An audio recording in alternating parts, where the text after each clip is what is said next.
is Eugene Myrick. Eugene Myrick, Southeast Raleigh resident, resident of Biltmore Hills, historic Biltmore Hills neighborhood.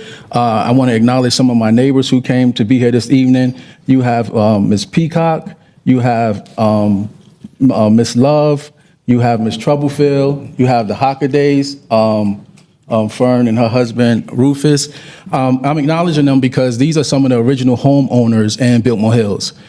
Just a reminder, Biltmore Hills was a neighborhood that was built that allowed black people to own homes in the city of Raleigh when they couldn't purchase homes anywhere else. We're dealing with a number of issues there. First and foremost, there's this horrible vibration that's going on that's shaking a number of our homes. Many of you are aware, Councilman Branch is aware. I believe somebody's actually suing you in regards to this, Mayor. But we've been reporting to whatever number Councilman Branch gave us. We're dealing with cracks in our homes, but that's a whole nother story. We're also dealing with issues in the park. A lot of folks are now walking around there, exposing themselves to folks. There was a story in the news recently.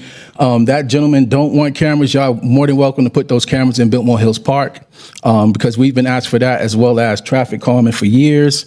Another issue that we're dealing with, Councilmember Ford, you were kind enough to bring a number of city agencies in our neighborhood to talk about the traffic calming.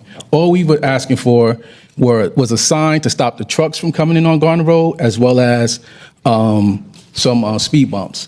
However, we were told that we were going to get just the bike emblems on the street, but this weekend some of the neighbors woke up to literally half the street being split, and there's a do not enter sign except for bikes.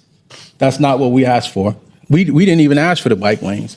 If you remember that meeting, there was one gentleman at that meeting who was adamant about he needed tons of bike lanes in the city. Biltmore Hills, we still don't have streets. We don't have sidewalks. The bus stops don't have places for people to sit down. And these neighbors, as you can see, Ms. Hockaday is in the wheelchair.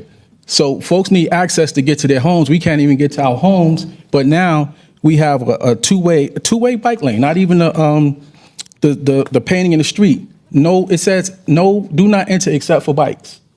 So once again, we're being disenfranchised, and I have to veer off for a minute because that gentleman made a very clear point.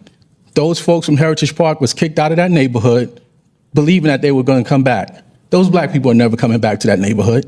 He made a very good point. And this is what continues to happen. The other gentleman made a point about the voting. We didn't have a primary, we have voter suppression. How is there a primary when the candidates don't appear on the ballot? We don't even have an opportunity to do a write-in.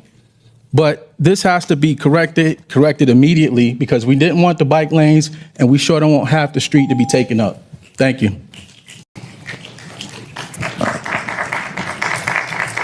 Thank you.